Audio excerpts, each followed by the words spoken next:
This is a little book, Gleanings, and the original idea came from Jean-Francois Millet's painting, The Gleaners.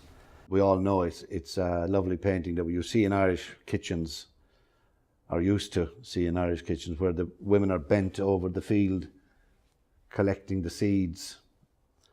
What they're really doing there is farmers used to leave part of the harvest for the poor. It's a practice, I don't know if it's still in existence, but it's one that I've always loved the idea of, where you leave some of the harvest for those who don't have enough to eat. And Millet captures that beautifully in his painting. It's called The Gleaners, the painting, and I call this book Gleanings. And it's what I have found, I suppose, the idea of picking up little things from fields, and almost like magpies. Poets are a bit like magpies, I think. They pick little things and put them into their pockets and take them home. This one deals with that tragedy of the Civil War in Spain. And I suppose there are undercurrents of that today with the Catalan crisis. Even though I would think they have overstepped the mark somewhat in what they're pushing for. I think people are stronger when unified rather than separated. Anyway, this deals with that Civil War left over, both in Ireland and Spain. And it's dedicated to a good friend of mine, Ian Gibson. Decent burials. 1. Ireland.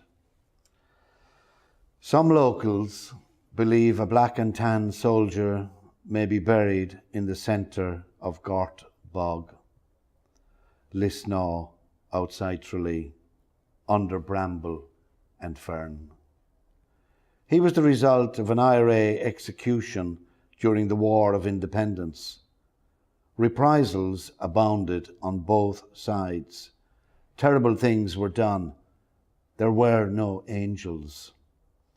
They would like to see him returned to his people in England, exhumed and given a decent burial, no matter what the wrong or the right of the thing.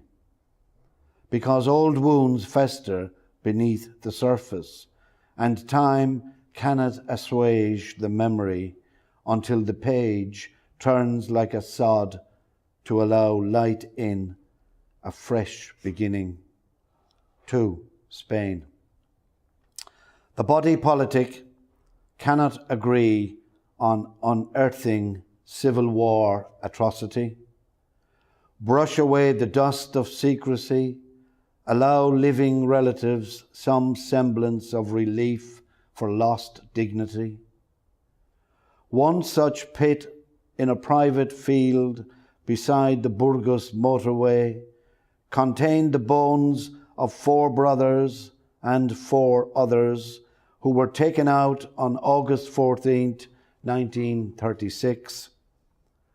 Their mother went blind from the sadness of her loss. In time, no doubt, there will be other places uncovered to reveal the horror for both sides to find consensus, and decent burial not seen as reprisal for repression, but a release from the suffocating weeds of memory, Lorca's wish for definitive reconciliation.